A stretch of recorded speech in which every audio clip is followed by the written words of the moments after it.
Hi, this is Dan Lee, and I'm going to explain question 3 of Spring 2013's Exam 2. And at this point, you should have a copy of the question in front of you, and if you don't, go to CSE2-extracredit-dsl218.avi and find it under Exams. Now let's begin with the question. And for a quick introduction, I'm going to be talking about the topics covered in this question, common misconceptions new students might have when approaching the question, and further things that you could do to help prepare for future exams. Now, Exam 2 mainly focuses on the topics of loops and methods, and question 3 of Spring 2013 is designed to test the student's understanding of calling a method, parameter intakes, clear logic of loops, and the concept of when variables will return their values after passing through a method. Although the question was not extremely difficult, it did pose certain possible errors and it is prone to tricky misunderstandings. For a beginner, one should watch out for a few things when approaching question 3. For first, always make sure to check what the method that are called on are returning as a type, and what type or types that particular method is accepting. This is an easy step, as the type in front of the method is actually, in front of the method name, is actually what the method is returning, and the type inside the parameter is actually what the method is accepting. Easy to measure, but a lot of times is overlooked. The second aspect that is particularly tricky, and I won't lie, I had a mix up of it because the first time I did this problem, you have to watch out for the logical scoping of loops inside of the methods. It is important to understand or think of loops as almost like a counter, meaning that the loops won't generate any output if a command is not stated inside of a particular loop. You have to understand when a loop is actually generating output, or when it is used solely to determine how many times a particular action is ran.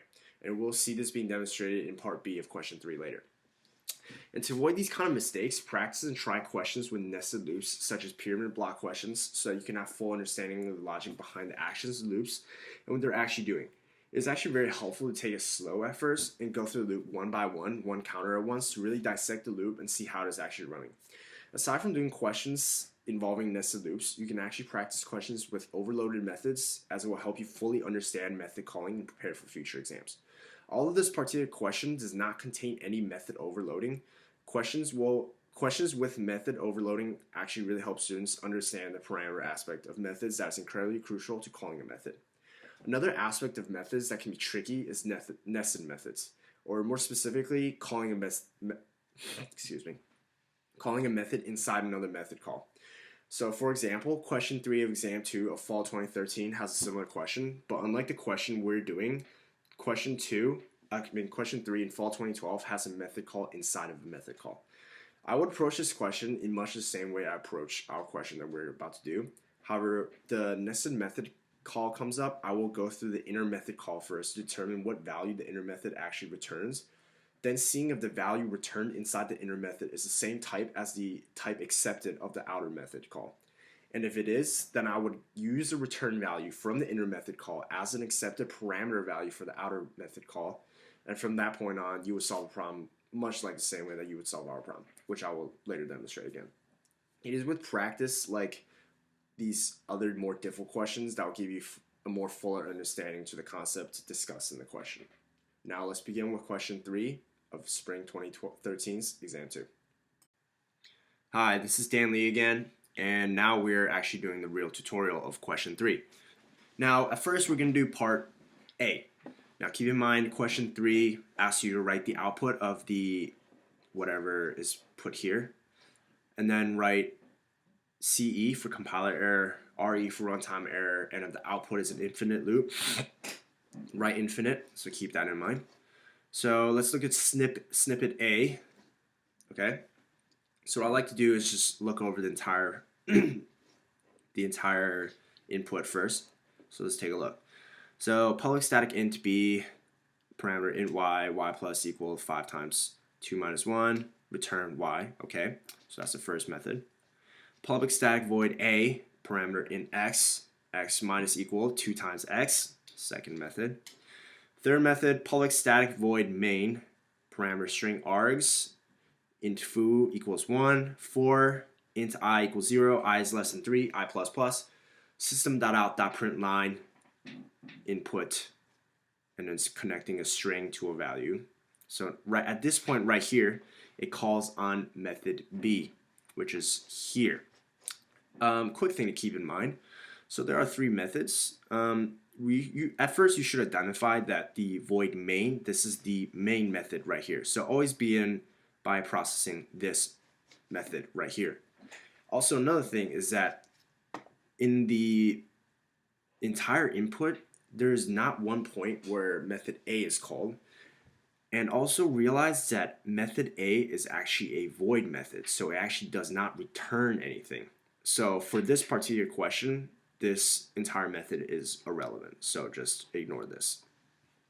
Now going back to the main method again, you come through int foo equals 1, for, and then you have a for loop right here, for int I equals 0, I is less than 3, I plus plus, system.out.println, and then input, and then the value. So what this for loop is actually telling me is that this for loop is going to be ran 3 times. First time, the value of I is going to be 0. Second time is going to be 1. Third time is going to be 2. And when it tries to run the 4th time, the integer I is going to be 3. And then the condition in here is I is less than 3. So the for loop is going to realize that integer I is no longer less than 3. And at that point, it will terminate the loop. So for that reason, this loop is going to run 3 times, meaning that we will have 3 printed output lines. Now, let's actually get into the actual part of method calling. So, come through the for loop. At first, integer I equals 0, so I is still less than 3. And then it says inside the for loop, system.out.println input, which is a string, and then the value b of I. So this is actually calling a method b. And what it wants you to do is calls on method b with the parameter of I. So you're going to take the value of I and pass it through into method b. So in this first case, I is equal to 0, like what we said earlier. So it's going to return, it's going to take 0 and it's going to pass it through here. So in this particular method, the first time around, y is going to equal to 0. So going through this method now, 0 plus equals 5 times 2 minus 1. Now this is a simple order of operations, so keep in mind that these numbers never change. It's only going to simply be y. So just keep that for future preferences. So it's always going to be 5. So in this case, 0 plus equal 5 would tell me that it's going to add the value of 5 into the value of y and store that new value as the value of y. So in this case, it's going to be 0 plus 5 equals y. So with the new value of y being 5, I'm going to return 5 back into originally where it's actually called. So right here, b of I is going to equal 5 in the first time around.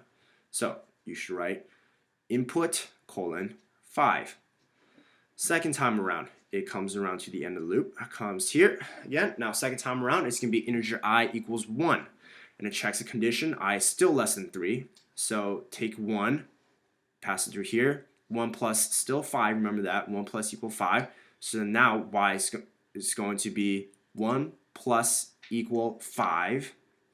That means that 5 is going to be added to 1 and then stored into y. So it's going to return 6 now. It's back to here where it's originally called. Second line, keep in mind, this is the second line of output. Input colon 6. Now it's going to come to the end of the loop again. And it's going to come through here. Now the third time around, integer I equals 2. Checks the condition. It is still less than 3. So the for loop runs this right here. Calls on the method again.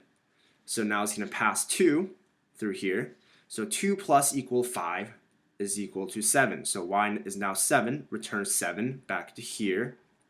So input colon 7. That's what it's supposed to print out. So third line of output is going to be input colon 7. Now the loop runs to the end and it comes through the top again. Keep in mind that at this exact point after it finishes, the loop still does not know that it should terminate right now. So it runs to the top again. Now integer I equals 3. Now checks the condition. 3 is less than 3. Does not run. So the for loop knows that is not less than 3. So it terminates the for loop, and there we go. We have 3 lines of generated output. And this is what your generated output should look like.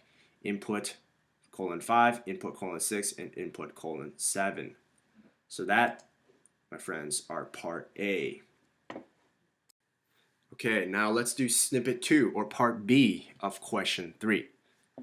This question is kind of similar to the first one. You can see 3 methods here. We have one void main, so we have one main method here, and then we have 2 other methods. However, unlike the first question, we can see that there is y method called and x method called, meaning that unlike the first one, all 3 methods will be used this time. It is also important to mention 2 of the common misconceptions that I mentioned earlier in my introduction video. So one of them being understanding the logic and the scoping of the loops. So as you can see here, inside this loop, it says for I equals 3, I is bigger than 0, I minus minus, y plus equals y val. So in here, there is no actual printed, there's no actual command that's going to print or generate an output. The code that generates output is actually outside of the loop, which is telling me that if everything goes smoothly with the compiling of the code, running of the code, and no infinite loops, that this code should only return or generate 1 line of output here. So if I do actually have an answer, there will only be 1 line of output here. So that's one thing to note. Second thing to note is that since val is inside of the for loop and it's being called, it's also being used as a parameter, the value of val is going to change. That when it's declared outside this for loop, it's not declared as a final int. It doesn't say final int val equals 3. It just says integer val equals 3, telling me that initially it's initiated as 3. However, because it's inside the for loop and there's an action that's going to change the value of val, the value of val is going to change. It's not going to stay 3. So, with that being said, let's run through the entire thing. Starts with public static void main, string args, the basics, integer I equals 1, value equals 3. And then it says for I equals 3. Now this is a part that may pose confusing to some people, but here's what you need to know. So outside the for loop, integer I is declared, and the value of I is originally set to 1. However, inside the for loop, it says I equals 3. So what this actually means is that the integer I is actually declared outside of the for loop, but the value of it doesn't matter because inside the for loop, I is initiated as 3. So it's declared outside, but the value of the value given inside the for loop is the one that we're actually going to use. So in this case, for I equals 3, I is bigger than 0, I minus minus. Nothing else going on, it's just one single loop. This tells me again that this for loop is going to run 3 times exactly. It's going to run the first time being 3, second time being 2, third time being 1, and when it tries to run the 4th time, it's going to realize that it fails to suffice the condition written here of I is bigger than 0 because the 4th time around I is going to equal 0. It's then going to terminate the loop. That means that the for loop is going to run 3 times. So that is telling me that the value of val is going to change 3 times, but again, keep in mind that we are only going to print out 1 line of output. So let's go through this. Integer I equals 3, I is bigger than 0, I minus minus. So in the beginning, I is equal to 3. Okay, val equals 3. Val is also declared outside as 3, but there's nothing else inside the for loop that gives another value to val. So val is going to stay 3. It's going to say 3 plus equal y of val, which is y of 3. So at this point, method y is called upon. So I'm going to pass the value of 3 into method y as integer k. So that's going to be int j equals x of k, which is going to be x of 3. So right here, again, we see another method being called inside of this method. So like we did earlier, it's going to be x of 3. So we're going to pass 3 into method x. And then so method x is going to have int k equals 3. So it's going to say int j equals k plus 2 or int j equals 3 plus 2. So that would set j equal to 5, and that's going to return j into originally where it's called. So it's going to be right here. So it's going to be int j equals 5, and it's going to return j or return 5 into originally where it's called again, which is right here. So let's see what it says again. Keep in mind that y val equals 5, and that val still equals 3 because val hasn't changed. It's only because it's after put through the method, it has changed to 5. So it's going to be y val equals 5, val is equal to 3, 3 plus equal to 5 equals 8, sets new value of val to 8. So keep in mind, you should write it down on a piece of paper, val is equal to 8. Also realize that nothing is printed out because system.out.println line is outside the for loop. So simply all we did the first time going through the loop is change the value of val from 3 to 8. Second time around, I equals 2 because I minus minus. Checks the condition. 2 is still bigger than 0. Okay, we're good. And going through, now val, keep in mind val is now 8. So val plus equal y val, which is y of 8. Same thing as before, the method of y is called on, so we pass 8 through into here, into method y as integer k. So int j equals x of k, or integer j equals x of 8. So we pass k again into method x as integer k again. So in this case, it's going to be integer j equals k plus 2. So integer j equals 8 plus 2. Now we're going to return j, which is 10, pretty simple math, back to where it was called, right here. So integer j equals 10. And it's going to return j to where this was called, boom, right here. So now this y val equals 10. Keep in mind, again, that val did not change, and it is still 8. It is simply y val that is 10. So 8 plus equal 10 equals 18. Stored in the new value of val. So val is now equal to 18. Now write that down again. Again, no output, just change in value of val. So now val is 18. Third time around. So coming through the loop again, I equals 1, checks condition, still fulfills it. Okay, where it go? And val plus equal y val. So now keep in mind val is 18, like you've written it down. Plus equal y of val, which is y of 18. Calls on method y again. Boom. Passes 18 through to here. So 18 is now in k. In j equals x of k, which is x of 18. Method x called. Boom. Pass 18 through here. So int k is here is 18. So int j equals k plus 2. Int j equals 18 plus 2.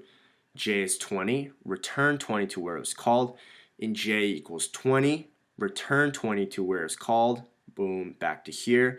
So now y val equals 20. Like I said earlier, val did not change. Val is still 18 in this case. Y val is 20. 18 plus 20 stored in the new value of val, 38. So now value equals 38. Write that down. Now, come through again. Boom, boom, boom.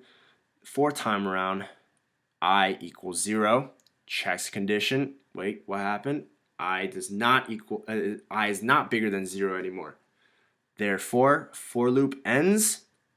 So exits for loop. And then now we come to this line of code. This line of code asks us to print out val, which is a string attached to a value of val. And as we have written out earlier, val is equal to 38. So here we write val colon 38 because that's the final value of val that we came out with after exiting the for loop. So this is what your output should look like. val colon 38.